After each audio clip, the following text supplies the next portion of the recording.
Aprovechamos también de saludar a todos quienes nos ven a través de nuestra página en internet en www.iglesiacristianalaserena.cl. Y vamos a continuar el día de hoy.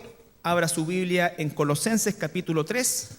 Recuerde que hemos estado ya hace varias semanas estudiando una serie que se llama Las Nuevas Vestiduras.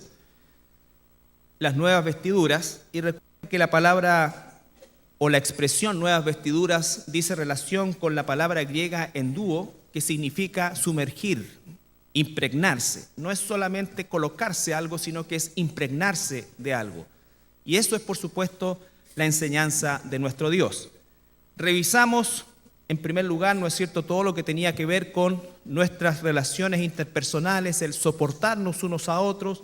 También vimos el concepto de la paz de Dios. Estamos revisándolo de una manera no tan profunda cada uno de los versículos, el pasaje completo, sino que haciendo énfasis en algunos versículos en particular. La semana pasada vimos el tema de la paz de Dios, la paz con Dios y la paz de Dios, y por supuesto todo lo que eso significa en la vida de nosotros como creyentes. Primero que nada, cada uno de nosotros se ha puesto en paz con Dios por medio de la sangre de nuestro Señor Jesucristo. Pero de ahí en adelante tiene que venir un proceso en el cual el Señor permanentemente nos está dando su paz para poder, ¿no es cierto?, caminar, transitar y vivir la vida que tenemos por delante. El día de hoy vamos a hacer énfasis en el versículo 16. Así como hablamos del versículo 12 de vestirse, el versículo 13 soportarse, el versículo 15 la paz, el versículo 16 hace el énfasis en la palabra.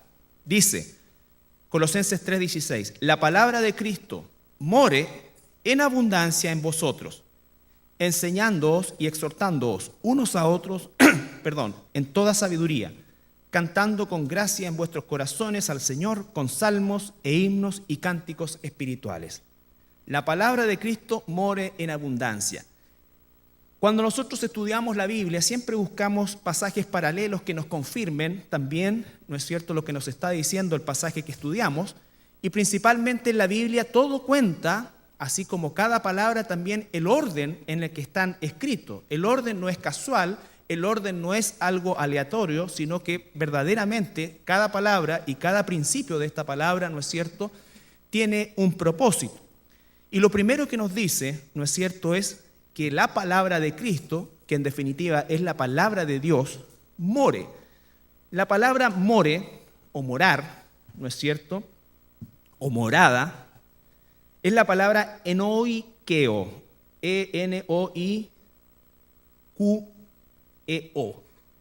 enoikeo. Y es importante aprender las palabras del idioma original porque significa esto, habitar permanentemente. Habitar permanentemente. Hay otra palabra para una habitación pasajera. Por ejemplo, según Primera de Pedro dice, ¿no es cierto?, que somos extranjeros y peregrinos. Nuestra habitación aquí en el planeta Tierra dice, ¿no es cierto?, que es pasajera. Pero aquí lo que está hablando es la palabra enoikeo, que significa habitar permanentemente. Entonces lo que está diciendo es que la palabra de Cristo siempre, permanentemente, esté habitando en nosotros. Y agrega una palabra, ¿no es cierto?, que le da realce, que es la palabra abundancia, no escasez, abundancia. La palabra de Dios more permanentemente, abundantemente en vuestros corazones. Ese es el llamado, hermanos, que nos está haciendo el apóstol a través de esta palabra, ¿no es cierto?, porque en definitiva, ¿de dónde viene nuestra transformación? Viene del proceso que el Espíritu Santo hace por medio de la palabra de Dios en cada uno de nosotros. Si no hay palabra, no hay posibilidad de transformación. No hay posibilidad de transformación. Si no hay palabra, no hay posibilidad de sabiduría. Si no hay palabra, no hay posibilidad de juicio. Recuerden que la palabra juicio significa arbitrar, que en mi corazón arbitre el Espíritu Santo verdaderamente, que determine lo que es bueno y lo que es malo. Nosotros siempre estamos diciendo, oye, no debemos juzgar, y estamos completamente equivocados. El cristiano debe juzgar, el cristiano no debe condenar a nadie, pero sí debe estar permanentemente juzgando qué es correcto y qué no es incorrecto. Trátese de personas, de situaciones o de lo que venga por delante. No está en nosotros bajo ningún punto de vista condenar a alguien, pero nosotros debemos hacer juicios de valores, y nuestros juicios de valores no están basados en conceptos morales del mundo, están basados en la palabra de Dios. Y debo actuar conforme a eso. Y debemos acostumbrarnos a tener una concepción de la vida en función de estos principios y de esta palabra. De lo contrario, vamos nosotros a actuar, como lo digo siempre, sentimentalmente y no escrituralmente. Y cuando actuamos sentimentalmente, ciertamente abrimos la compuerta a que pase los agujeros del colador, inmediatamente se agrandan más porque somos sentimentales. Y comenzamos a hacer cosas porque nos da pena, o porque nos da rabia, o porque nos gusta, y no porque lo que sabemos o por lo que debemos. Entonces debemos nosotros efectivamente hacer caso a esto, porque dice que la palabra de Cristo more en abundancia en vosotros. Y dice, enseñándoos, porque somos ignorantes. Tú puedes ser un sabio o un gran conocedor de una disciplina determinada, puede ser tu profesión, tu actividad, tu estudio, lo que sea, tu oficio. Sin embargo, cuando llegamos al Señor, nosotros debemos reconocer que somos ignorantes. Por eso es que dice la palabra, ¿qué cosa? Que existen niveles. Hay bebés espirituales, hay jóvenes espirituales, y ya después hay gente madura espiritual. También se produce esta dicotomía que el apóstol Pablo dice, ¿no es cierto? Ustedes, con la cantidad de tiempo que llevan, ya debieran ser maestros, pero resulta que hay que darles leche. Y desgraciadamente, esa es la realidad de la iglesia cristiana en general. En general, no estoy especificando la nuestra, estoy colocando la nuestra dentro de lo que es también la generalidad.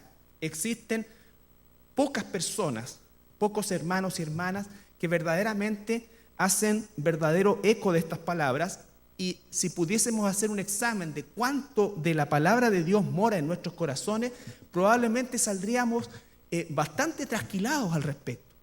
Pero no tiene que ser así. Tiene que haber un cambio de actitud, tiene que haber una decisión.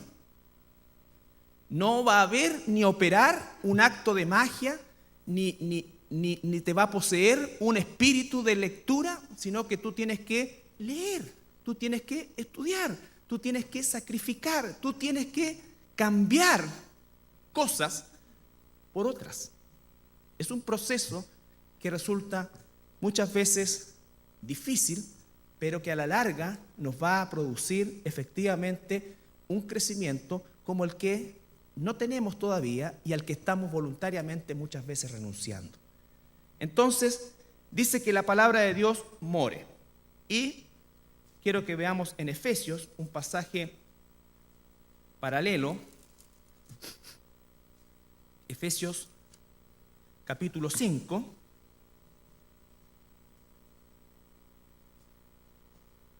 Versículo 17, para que ustedes vean el orden, que es lo que también paso a detallar. Efesios 5, 17.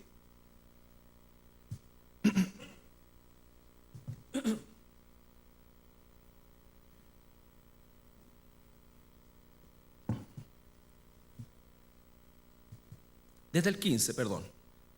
Mirad pues con diligencia cómo anden, no como necios, sino como sabios, aprovechando bien el tiempo, porque los días son malos. Los días no son buenos, los días son malos. ¿Cómo que son malos? Si la estoy pasando súper bien. Los días son malos. Ahora, nosotros tenemos la virtud, el regalo de Dios, de vivir días productivos, buenos, cuando estamos en sus caminos. Cuando estamos en sus caminos. Aprovechando bien el tiempo, porque los días son malos. Por tanto, aquí viene, no sean insensatos. La palabra insensatos ahí también se traduce como ignorantes, ¿no es cierto? Sino entendidos, conocedores de cuál sea la voluntad del Señor. Seamos entendidos cuál es la voluntad del Señor.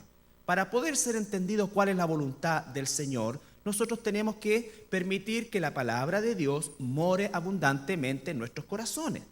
Y después dice, hablando entre vosotros con salmos, con himnos y cánticos espirituales, cantando alabanzas al Señor en vuestros corazones, dando siempre gracias por todo a Dios el Padre y en el nombre de nuestro Señor Jesucristo. Primero dice que la palabra de Cristo more dentro de ti, que te transforme, que nos cambie, y después canta. En Colosenses dice, la palabra de Cristo, 3:16, more en abundancia en vosotros, y después dice, enseñando y exhortándoos unos a otros en toda sabiduría, cantando con gracia, con corazones. No es primero canta y después aprende, primero aprende y después canta. ¿Cuántos cristianos en cuyos corazones no mora la palabra de Dios o mora escasamente la palabra de Dios, cantan canciones, ¿no es cierto?, cuya letra nos acusa? Señor, tú eres lo primero en mi vida. Mentira. Entonces, aquí hay un orden. Entonces, dice primero que tú seas transformado para que tu cántico de alabanza sea sincero. Ay, que a mí me encanta cantar, me encanta. Primero que te encante leer, que te encante aprender, que te encante ser transformado. Estas son las predicaciones que a la gente no le gustan. Por eso, la verdad de Dios, ¿qué dice la iglesia de Filadelfia? Que tenemos poco atracción. La verdad tiene poco atractivo porque te mata al tiro el caballito de batalla para creerte espiritual, que es que cantas y cierras los ojos y haces todo, pero no te sabes ni siquiera el Salmo 23 de memoria. Y ya tenemos cuántos años, y estoy hablando a personas que estamos aquí. Que estamos aquí. No puedo ni siquiera hablar a los que no están aquí. Somos nosotros los que tenemos que exhortarnos y animarnos a que verdaderamente la palabra de Dios abunde en nuestros corazones. Porque nos estamos perdiendo lo más importante de nuestra vida como cristianos, que es conocer al Señor. La Biblia dice, la vida eterna consiste en que te conozcan a ti, el único Dios verdadero, y a Jesucristo a quien tú enviaste. No conocemos a Jesucristo a través de las emociones, conocemos a Jesucristo a través de la palabra. Jesús dijo, no el que me canta, y no estoy diciendo que no haya que cantar, no, estoy hablando del orden. El que guarda, el que obedece mi palabra, ese es el que me ama. El que me ama va a obedecer lo que yo digo. Eso es el punto en el cual la inflexión de Jesucristo está enfocado en lo que sabemos de Él y no en lo que sentimos por Él. Porque si lo que sentimos por Él no está basado en lo que sabemos de Él, estamos adorando a un Dios desconocido. A un Dios desconocido. Está bien eso para la gente que viene por primera vez y a lo mejor está en el estudio evangelístico y dice, ¿y Jesús quién es para ti? Tú le preguntas, es lo más importante. Yo todos los días hablo con Jesús, pero yo para arriba y para abajo Jesús. Eso es solamente un conocimiento emocional. No estoy diciendo que no sea sincero, pero es solamente emocional. Porque cuando empiezas a conocer a Jesús, comienza a cambiar inmediatamente la perspectiva de Él. Y te das cuenta que Jesús dice cosas como en Juan, Evangelio de Juan capítulo 6.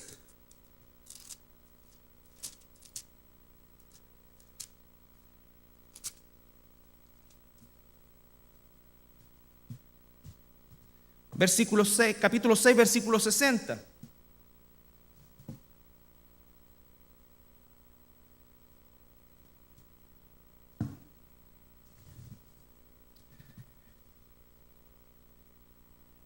Jesús está hablando. Si tú lees todo el capítulo te das cuenta que los que tienen Biblia de estudio va a estar marcado gran parte de este capítulo en rojo porque está Jesús hablando. Pero mira lo que genera esto. Al oírlo, muchos, no pocos, muchos, la mayoría de sus discípulos, se les llamaba discípulos a todos los que andaban con Jesús, por eso después se les cambia el nombre a apóstoles, a los que se quedaron con él. Al oírlas, ¿qué? Las palabras. Muchos de sus discípulos dijeron, dura es esta palabra, ¿quién la puede oír? Sabiendo en sí mismo que sus discípulos murmuraban de esto, les dijo: ¿esto les ofende? Pues ¿qué si vierais al Hijo del Hombre subir a donde estaba primero? El Espíritu es el que da vida, la carne para nada aprovecha. Las palabras que yo os he hablado son espíritu y son vida. Pero hay algunos de vosotros que no creen, porque Jesús sabía desde el principio quiénes eran los que no creían y quién le había de entregar. Y dijo: por eso os he dicho que ninguno puede venir a mí si no le fuere dado por el Padre. Desde entonces, otra vez, muchos de sus discípulos volvieron atrás y ya no andaban con él. ¿Ustedes creen que esa gente se quedó sin religión? ¿Se hizo atea? No, se inventaron una religión que les diera lo que quieren. Mucha emoción, mucha chaya, mucho esto, mucho drama, pero nada que los haga cambiar, nada que los confronte con la verdad, nada que los confronte con el pecado, nada que los llame al arrepentimiento, nada que saque de lugar las cosas que yo amo. Y así es como la misma iglesia de Filadelfia, la iglesia fiel del final de los tiempos, la cual espero que sea esta siempre, siempre, dice en Apocalipsis, capítulo 3, versículo 8.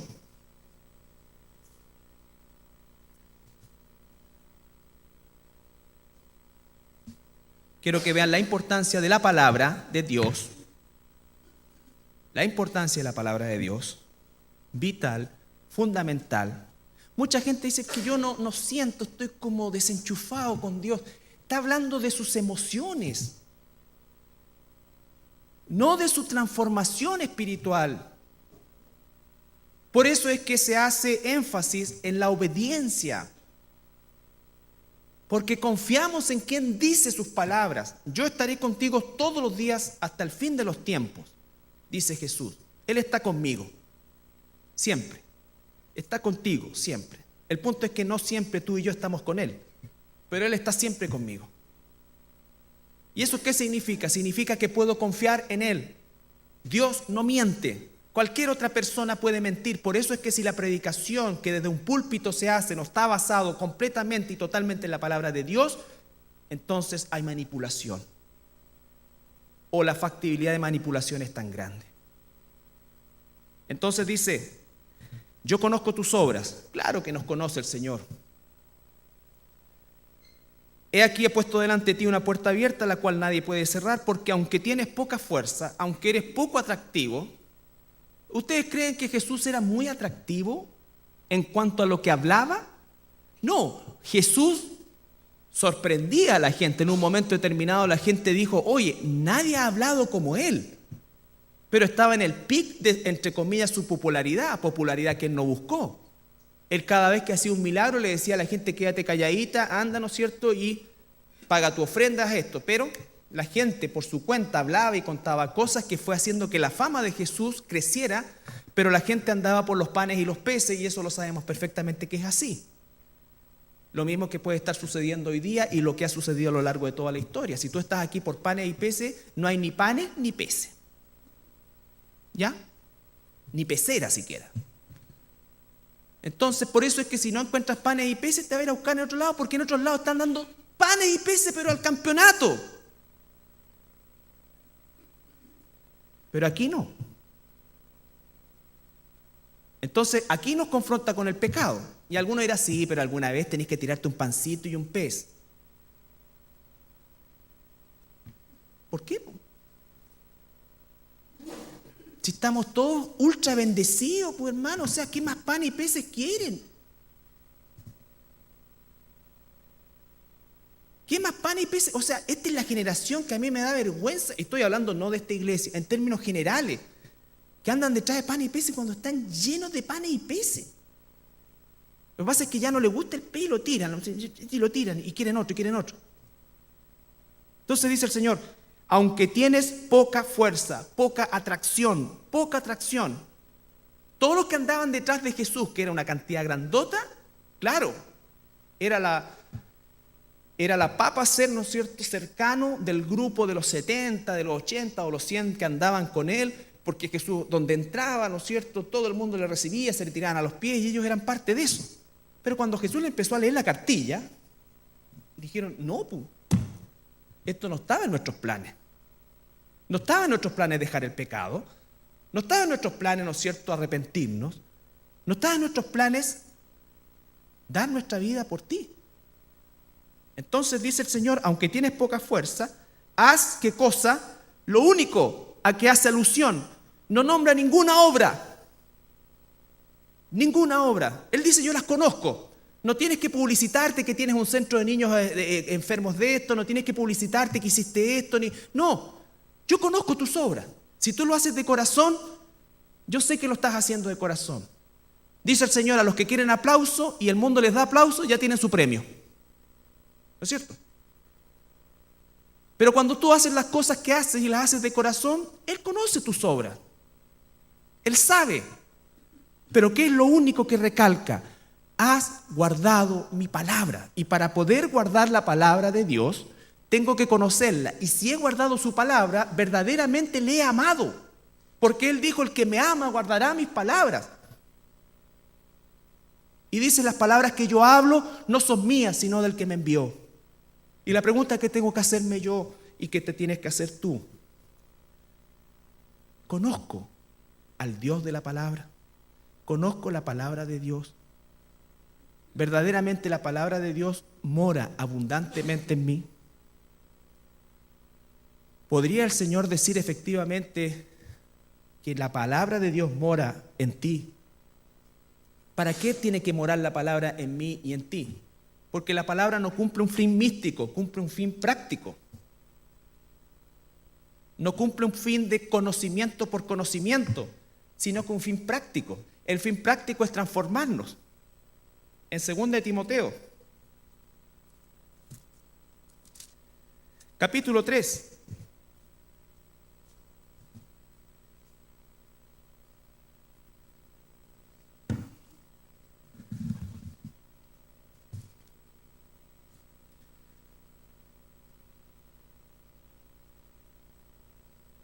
Parece que Timoteo tenía sangre latina porque aparece la mamá y la abuela.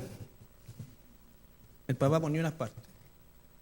La media, el 80% de lo que los niños saben acerca de Dios, sea de la religión que sea, es por cuenta de la mamá en Latinoamérica.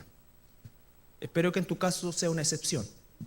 Por eso es que hacemos esta oración con el deseo ferviente de que el Padre asuma el liderazgo desde lo espiritual hasta lo material. Desde lo espiritual hasta lo material. En eso nos entrenamos. Estamos entonces, dice Timoteo, capítulo 3, versículo 14, 15 hasta el 17. Pero persiste tú en lo que has aprendido y te persuadiste sabiendo de quién has aprendido. Y que desde la niñez has sabido las sagradas escrituras, las cuales te pueden hacer sabio para la salvación por la fe que es en Cristo Jesús. Toda la escritura es inspirada por Dios. Significa, es Dios quien la sopló, es Dios quien la ha dado. Esto se puede llamar 1 y 2 de Timoteo, pero el autor de toda la Biblia es Dios. Es Dios. Toda la escritura es inspirada por Dios y es útil. Ahí está la palabra clave, es útil. Tiene una utilidad, tiene un propósito determinado. Tiene un propósito determinado, transformar tu vida, transformar mi vida a la imagen del carácter de Cristo. Entonces dice, ¿útil para qué? Para enseñar, porque ya dije, somos ignorantes y podemos seguir siendo ignorantes si decidimos serlo. Hay un analfabetismo bíblico en la iglesia hoy día, pero gigantesco. Y cuando digo la iglesia no me estoy refiriendo a esta en particular, sino que en términos generales, por eso es que se pueden tragar un elefante verde sin ningún problema. Sin ningún problema. ¿Ya? Y ni van a preguntar. Toda la escritura es inspirada por Dios y útil para enseñar. Tú tienes que aprender, yo tengo que aprender. Lo que Dios dice, no lo que yo pienso, no lo que yo creo, ni menos lo que yo siento. Lo que Dios dice así. Y esto vamos a hacer, aunque no lo sienta. aunque no lo quiera. Pero esto es lo que Dios dice. Yo no puedo estar jugando con Dios de acuerdo a cómo amanezca de ánimo. Pum. Hoy día amanecí bien, así voy a ir. Hoy día amanecí mal, no voy a ir. Hoy día amanecí deprimido, no voy a leer. Hoy día amanecí esto, me levanté con el pie izquierdo. ¿Qué es eso? Oye, si Dios tiene una paciencia, ¿ustedes creen que uno Dios es, pero de verdad tiene una paciencia y un amor con nosotros, pero no abusemos? Porque Él sabe que a su tiempo también, si eres su hijo, al que es su hijo, lo castiga y lo azota. Y busquen la palabra azotar en el idioma original, es exactamente lo mismo, latiguear. Al que quiere y lo tiene por hijo, lo azota. Si tú juegas con Dios y no sientes ningún azote nunca durante 20 años, amigo, amiga, analiza bien tu nivel de conversión. Porque Dios a todos, cuando empezamos como a jugar con Él y a como de repente hacer como medias blandeques las cuestiones, nos llega un solo charchazo que nos coloca inmediatamente en la línea. Inmediatamente en la línea.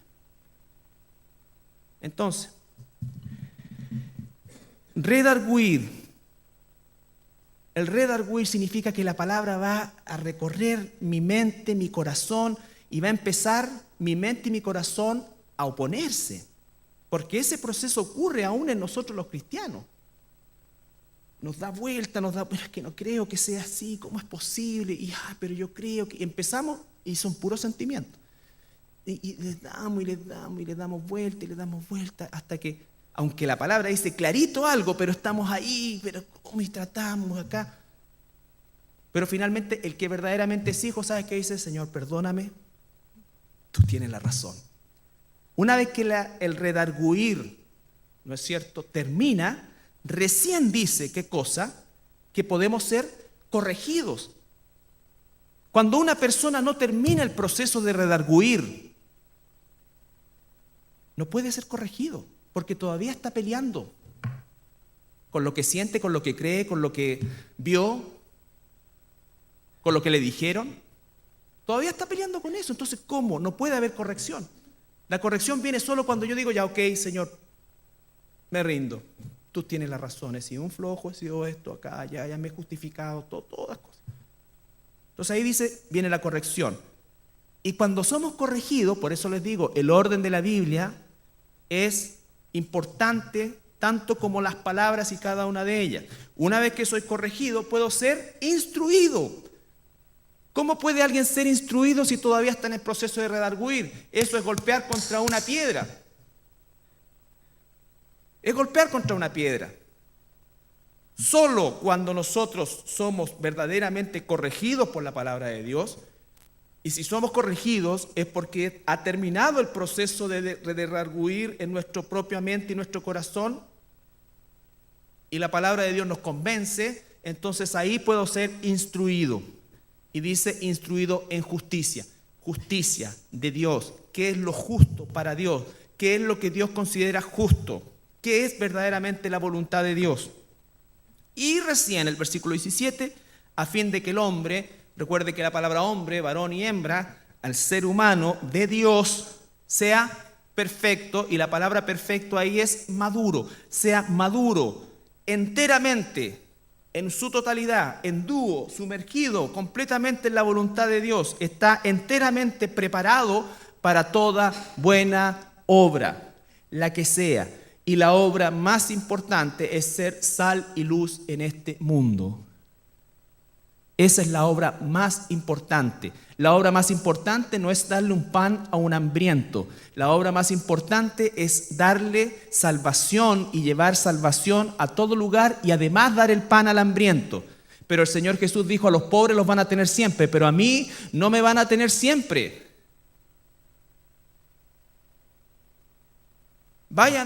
Están llenos de actividades sociales, las cuales por supuesto cumplen un propósito, pero esa no es la función principal, no es la mayor obra que tú y yo debemos hacer. La mayor obra es vivir vidas santas, ¿no es cierto?, delante de nuestro Señor y delante del mundo, de manera tal que aquellos que están a nuestro alrededor vean la sal y la luz que hay en tu vida y se vuelvan al Señor. Y además dale un pan, y además dale lo otro.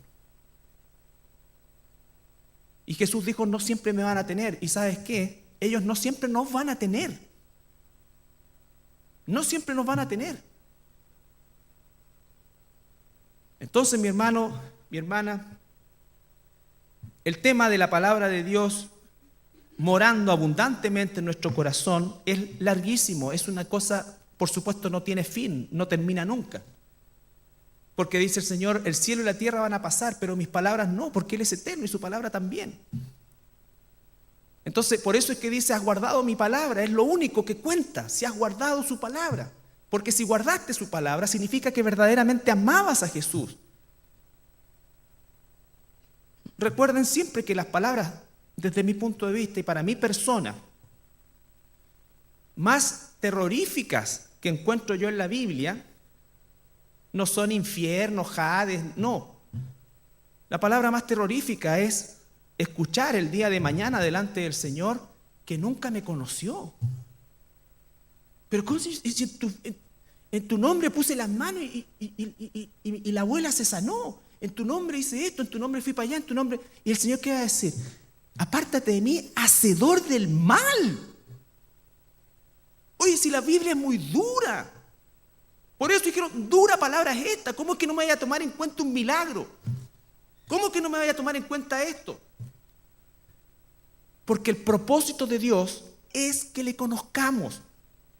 Apártate de mí, hacedor de maldad. Nunca te conocí. Me muero. O sea, obviamente me muero. Y me muero 2 veces. Por eso la vida eterna consiste en que te conozcan a ti, el único Dios verdadero, y a Jesucristo a quien tú enviaste. ¿Cómo es que conozco a Jesús? Por medio de tu palabra. Las palabras que yo he hablado son vida y son verdad, son espíritu. Las palabras que yo hablo no son mías, son de Dios. El día de mañana mi palabra será la que te va a juzgar. El que me ama va a obedecer mis palabras. ¿Hay quien nos va a defender? La palabra. Entonces, la palabra tiene que morar abundantemente en nuestros corazones. Vuelvo al punto que partimos. Estar verdaderamente lleno o abundantemente de la palabra de Dios no significa que hay un tope. Cada día debo aprender de la palabra de Dios y debo tener un estudio sistemático, un estudio con propósito. Tomar realmente las riendas de la lectura de otra manera que como lo estoy haciendo. Comenzar, pedir ayuda. Pedir ayuda. El año pasado nuestro hermano Sergio, ¿no es cierto?, como lo ha hecho en todos los años anteriores, se ha dado el trabajo de tener un calendario de lectura. El calendario, tú puedes tener un calendario, oye, pero es que este es como raro, es que este acá, y empezamos con la misma cuestión. Pero si no tienes ningún método, porque hay métodos, hay muy buenos métodos, hay otros que no lo son tanto, hay otros que son más difíciles. Pero si no es así, estás recibiendo una herramienta que se entrega con todo amor. Toma, esto es para que puedas leer la Biblia en un año. No vas a aprender todo lo de la Biblia en un año. Eso es imposible. Vas a llevar 15, 20 años y nunca vas a dejar de aprender. Porque eso es lo maravilloso de la Escritura, que son ríos de agua viva. Siempre hay enseñanza fresca. Siempre hay enseñanza fresca. Pero tiene que haber un cambio de actitud. Un cambio de actitud. Y si yo soy verdaderamente un siervo de Dios, voy a bramar por esa agua siempre. Siempre. Entonces, toda la Escritura es inspirada por Dios, útil para enseñar, para redarguir, corregir, para instruir en justicia, a fin de que el hijo, la hija de Dios, sea maduro, completamente preparado para lo que Dios lo quiere usar. Para lo que Dios lo quiere usar. Y dónde lo quiere usar y cómo lo quiere usar, está preparado. Pero tengo que pasar el proceso. Y el proceso de la palabra, lo primero que hace la palabra por medio del Espíritu Santo es me convence de pecado, justicia y juicio, dice. Es lo primero que hace el Espíritu Santo. Tiene que convencerme de pecado. Y cuando me convence de pecado, entonces me hace buscar la forma de corregir ese pecado, de salir de esa condición. Pero no puedo pretender yo mantener el pecado conmigo y decir que tengo una sana comunión con el Señor. Y cuando digo mantener el pecado, es lo que Dios está trabajando en cada uno de nosotros. Situaciones que son más visibles que otras, situaciones que son más evidentes que otras, pero situaciones que están en cada uno de nosotros, y cada uno de nosotros sabe dónde Dios le está golpeando. Si es que es un hijo, una hija realmente de Dios, Dios está golpeando exactamente el lugar y no te está condenando, porque Jesús no vino a condenar. Ya va a llegar el tiempo de condenar. Él lo va a hacer. Él lo va a hacer. O sea, nadie va a quedar sin ser juzgado por Dios, ni el pueblo de Dios en el tribunal de Cristo, ni los perdidos en el trono blanco. Pero este no es el tiempo, por eso es que es el tiempo de arrepentirnos, buscarlo mientras pueda ser hallado.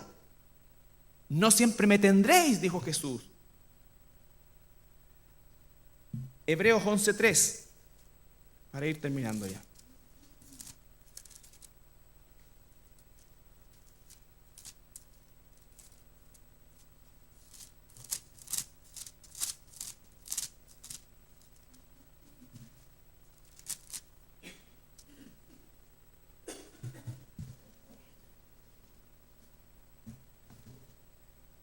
Perdón, Hebreos 4. Hebreos 4, eso es, 12 y 13.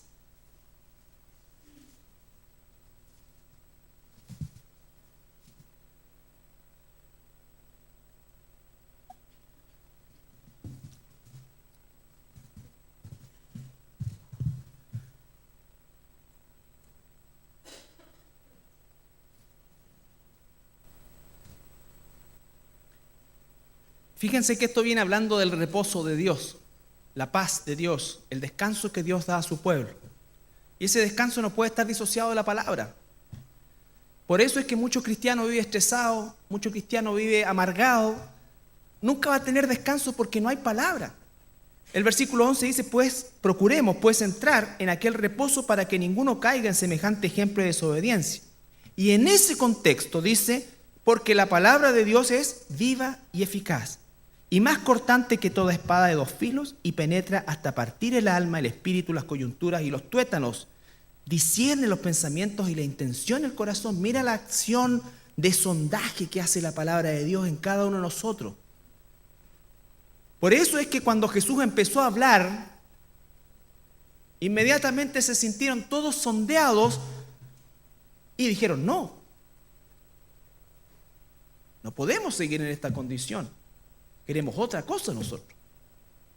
Nosotros queremos que nos avalen lo que queremos, no que nos quiten las cosas. Queremos que tú bendigas nuestros planes. No tenemos ninguna intención de cumplir los tuyos. Y ahí, hermano y hermana, se va a producir un corte, un quiebre. Porque hasta que no entiendas tú y yo que somos esclavos por amor de Jesucristo y no obedezcamos a nuestro amo, vamos a vivir siempre y permanentemente en una crisis, sujeta principalmente a los vaivenes de nuestro propio estado de ánimo, Lo dije la semana pasada, lo reitero hoy. Todas las personas de una iglesia, sea esta o la que sea verdaderamente un cristiano o una cristiana, que está amargado o amargada, que vive con esos cambios de ánimo que van mucho más allá del proceso hormonal natural que viven las mujeres y que vivimos también los hombres. ¿Ya? Pues no le podemos echar la culpa a la hormona, el charqui que tiene. ¿Cierto? Hay otras cosas también. No somos pura hormona. ¿Por qué es así? ¿Sabes por qué? Y es absolutamente en todo, es porque sus planes y proyectos no se han realizado. Están frustrados, están amargados, porque no logró hacer lo que quería hacer. Y eso no significa que uno no sufra en un momento determinado, una situación, un bajón o lo que sea. Pero otra cosa es amargarte. Amargarte es cuando tú has albergado esa cosa durante todo y comienza a gobernar tu vida. Y no la palabra de Dios. soy un siervo de Dios, eres una sierva de Dios, eres un hijo de Dios. Dios me ha dado vida eterna. Dios tiene preparado para mí cosas que nunca he visto, que nunca he escuchado. Y no es para tomarme una aspirina, ¿no es cierto?, y que se me pase el dolor y la amargura. Es para que erradique eso de ti, que lo erradique de mí. De manera tal que podamos de una buena vez ver lo que dice la palabra también. Fíjense que siempre dice, después que habla todas estas cosas, dice, sean agradecidos, sean agradecidos, sean agradecidos. ¿De qué le voy a agradecer al Señor si no me salió esto, no me salió esto? No sé. O sea, la vida eterna no es suficiente para ti. El que no vayas a parar al infierno no es suficiente para ti. El que Dios haya dado su vida por ti no es suficiente. Entonces, hermanos, tenemos mucho que aprender, porque dice que la palabra de Dios es viva y eficaz y más cortante que toda espada de dos filos. Penetra, es una espada, no es una esponja, es una espada. Porque tiene que cortar toda la basura con la cual hemos crecido, nos hemos desarrollado y la cual hemos permitido que crezca alrededor. Y por eso es que nos transformamos muchas veces en religiosos. Pero cuando nos confrontamos verdaderamente a la palabra y nos ponemos delante de ella para que nos sondee de esta manera, va a entrar como una espada para romper toda aquella porquería que ha gobernado nuestro corazón durante tanto tiempo. Porque Dios quiere liberarnos, porque dice la palabra que si permanecemos en ella, vamos a ser verdaderamente discípulos, vamos a conocer la verdad y vamos a ser libres. Libres, aún en un mundo perdido, pero libres. Hermanos, el último pasaje que quiero que veamos está en el Salmo 19, 7 y 9.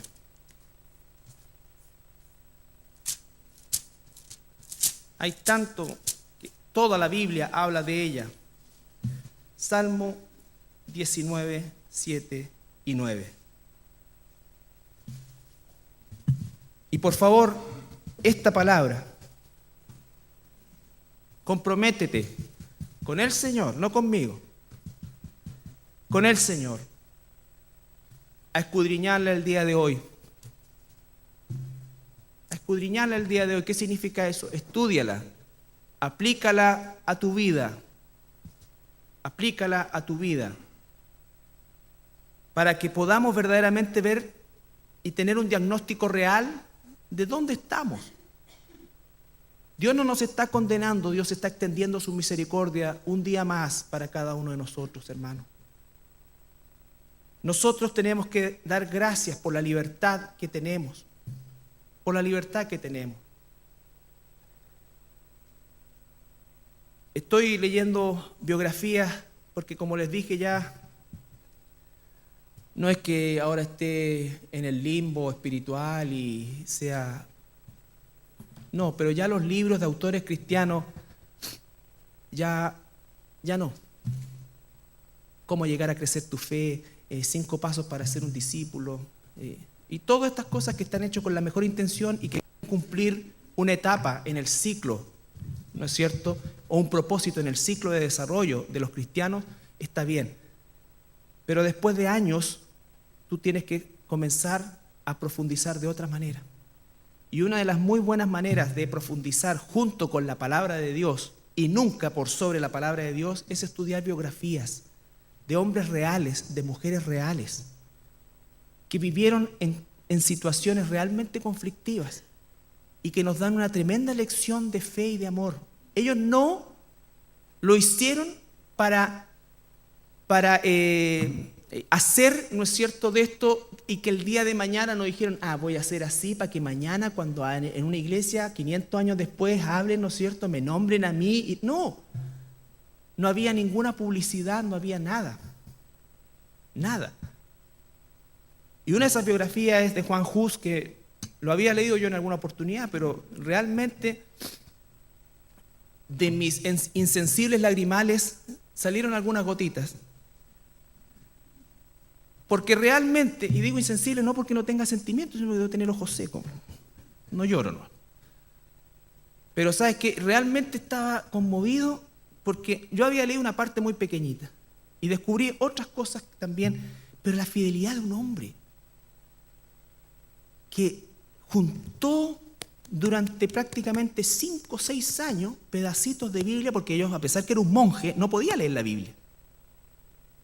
Y juntó y comenzó a leer, a estudiar, a escudriñar y a darse cuenta. Y esto pasó 100 años antes de Lutero. 100 años antes de Lutero. Él comenzó a darse cuenta de eso y comenzó a predicar a Jesucristo. Comenzó a confrontar al papado, comenzó a confrontar toda la corrupción que sabemos que ha existido siempre, ¿no es cierto?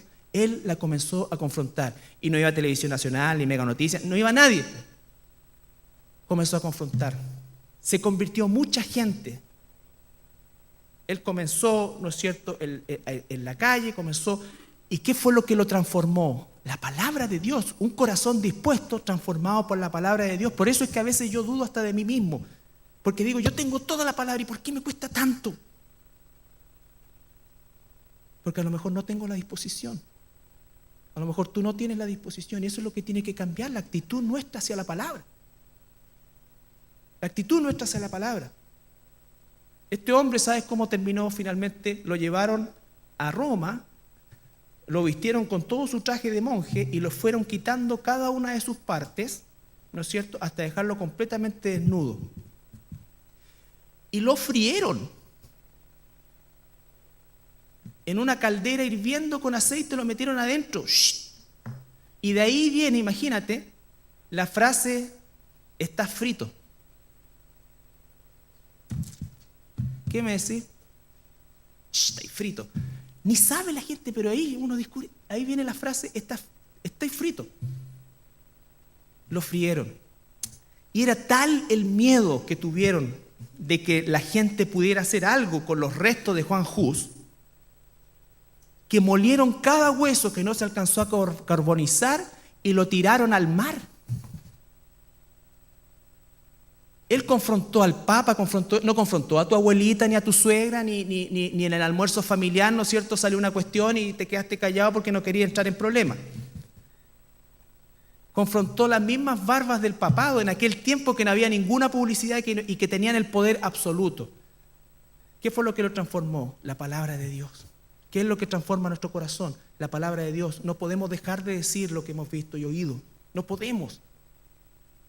Y aunque eso nos cueste la vida, ¿no es cierto?, tenemos que seguir adelante. Dice, versículo 7 del capítulo Salmo 19, la ley de Jehová es perfecta que convierte el alma, convierte tu ser, convierte mi ser. La palabra de Dios me convierte, me transforma. El testimonio de Jehová es fiel, que hace sabio al sencillo. Hace sabio al sencillo. Versículo 8, los mandamientos de Jehová son rectos, alegran el corazón. El precepto de Jehová es puro, que alumbra los ojos. Eso es la palabra de Dios. Y el fruto de la palabra de Dios es cada una de esas cosas. Sabiduría, alegría, luz. Si no mora la palabra de Dios abundantemente en nuestros corazones, somos necios, andamos tristes y amargados y andamos en tiniebla. Y lo peor de eso es que muchas veces es por una decisión personal. La gente que vivió en el tiempo de Hus y en el tiempo en el que el catolicismo romano tenía un poder absoluto sobre todo el mundo, no existían Biblias para la gente, no existía acceso de ningún tipo. Pero este hombre, con tan pocos rudimentos desde el punto de vista logístico, hizo un cambio gigantesco primero en su vida, el Espíritu Santo, y por medio de él muchos alcanzaron salvación también en aquel entonces. Que nosotros también aprendamos de esto y sepamos que la palabra de Dios que hoy día la tenemos a nuestra disposición con tanta libertad, con tanta facilidad, no puede permanecer inactiva en el velador de tu pieza, en el living de tu casa o donde sea.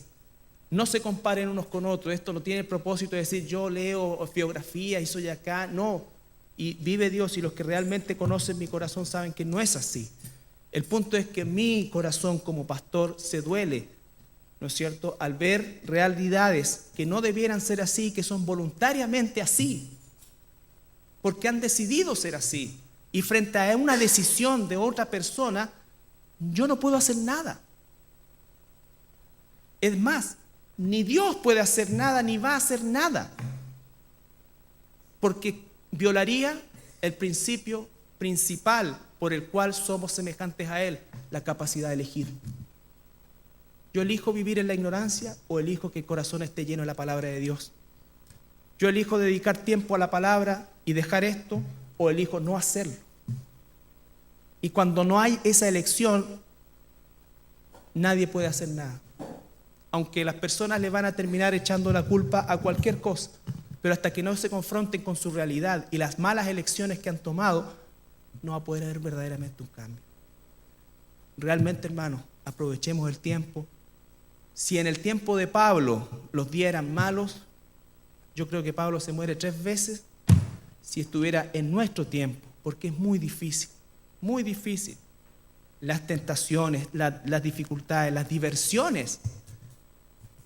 Podemos entretenernos muchísimo. Y muchas veces la entretención, que debiera ser un elemento sano dentro de nuestra vida, se transforma en nuestro peor enemigo, porque nos roba tiempo. Nos roba tiempo. Todos tenemos necesidad de un descanso, de esparcimiento, pero esa no es la finalidad de la vida y nunca debe ser la finalidad tuya. La finalidad tuya es ser un hijo, una hija de Dios, un obrero aprobado que no tiene que avergonzarse, que usa bien la palabra de justicia. Siempre la palabra, siempre la palabra. Nos ponemos de pie para orar. En esta hora también quisiera dirigirme con mucho respeto y amor a aquellas personas que nunca han hecho una decisión por Jesucristo. Aquellas personas que tienen a lo mejor fe en un Dios que no conocen. Aquellas personas que a lo mejor han conocido la religión, pero nunca han tenido una relación con el Salvador. Yo quiero decirles esta mañana que Dios les ama, y justamente por ese amor que tiene hacia la humanidad, donde nos incluimos todos, y te incluye a ti también, es que Dios quiere que seamos claros y que no quede lugar a dudas, ni haya un discurso doble que te pueda confundir. La palabra dice: el que tiene al Hijo de Dios tiene la vida. El que no tiene al Hijo solamente va a recibir la condenación. Porque de tal manera amó Dios al mundo que entregó a su Hijo único para que todo aquel que en Él crea no se pierda. La pregunta es: ¿no se pierda dónde? En el infierno y después en el lago de fuego. Sino por el contrario, tenga vida eterna. Tú te vas a morir, yo me voy a morir. Y esta vida va a ser solamente un instante en medio de una eternidad. Jesús vino a este mundo a pagar el precio del pecado que ningún ser humano podía pagar. Por eso es que no hay otro camino. Él dijo: yo soy el camino, la verdad y la vida, y nadie llega al Padre sino por mí. Y si verdaderamente es que tú esta mañana quieres recibir al Salvador, a nuestro Señor Jesucristo, yo te pido que repitas conmigo esta oración, que es una forma sencilla de abrir tu corazón por primera vez a nuestro Señor Jesucristo. Si quieres recibir a Jesús esta mañana, repite conmigo, ahí donde estás: Señor Jesús, te pido perdón por mis pecados. Reconozco, Señor, que tú moriste en esa cruz y diste tu vida por mí. Señor Jesús, en esta mañana te recibo como mi Salvador y mi Señor. Y te pido en esta mañana humildemente que me selles con tu Espíritu Santo y me des la vida eterna, Señor. Gracias, Jesús, en tu santo nombre. Amén. Si has hecho esa oración con sinceridad, realmente sin conocer mucho o muy poco, el Señor verdaderamente ha entrado en tu corazón, y quiero decirte que eres parte de la familia de Dios y necesitas a la iglesia, que es el lugar donde nosotros crecemos, nos desarrollamos, nos animamos, nos exhortamos, nos sujetamos unos a otros también. No existe iglesia perfecta, pero toda iglesia dará cuenta acerca de lo que realmente ha alimentado a su rebaño. Y te ofrezco de todo corazón también este lugar para que tú puedas recibir el alimento que te hará crecer y te dará el día de mañana también la capacidad de ser un discípulo de Jesucristo.